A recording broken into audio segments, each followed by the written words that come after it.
Nako, eto na naman etong si Mr. Bato de la Rosa. Napaka-malisyoso daw ng mga kababayan natin. Merong bago kasi siyang pahayag. Ito yung kanyang sinisigurado. Ito yung kanyang sinisigurado kay Sara Duterte. Tungkol ito sa security. Ano ho, natong si Sara Duterte na mukhang yung iba ay i-relieve or papalitan. So eto, bago yan, nauna na po na kumalat yung balita na kung nga ay may relasyon etong dalawang ito, si Bato de la Rosa at si Sara Duterte. Kasi yung mga ganitong klaseng pahayag, senador ka ng bayan, sana. May trabaho ka, alam mo. Tapos gusto mong magsilbi pa bilang security ni Sara Duterte? Bakit kasi? Hindi ba? Ano to? Ka-OA yan po ba to, Mr. Bato de la Rosa? Or sadyang meron kayong concern kasi totoo yung sinasabi ng mga netizens na may relasyon kayo? Yun ba yan? Anyway, kasi sabi niya, sasamahan daw niya si Sara Duterte hanggang dulo. Sabi nung una, netong si Bato, kaya daw niyang ibigay ang kanyang buhay kay Digong.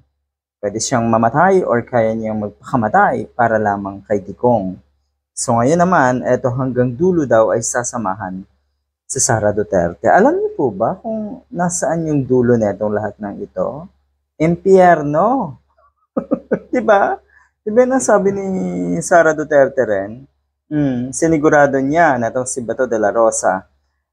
Ito'y kaugnay nga sa pagtanggal ng ilang vice presidential security ni Sara Duterte.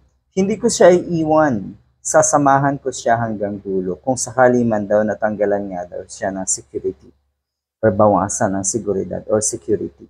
Ganyan po kalala. Ganyan kalala ang mga katulad ni Mr. Bato de la Rosa. Isang senador. Pero ang pinagsisilbihan, napakalinaw neto, ang pinagsisilbihan ay ang Vice President, ay ang mga Duterte. Good luck.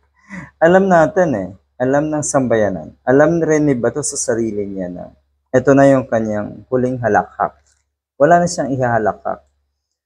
Hindi na siya makakapasok, hindi siya siguradong laglag na siya sa pagkasenador.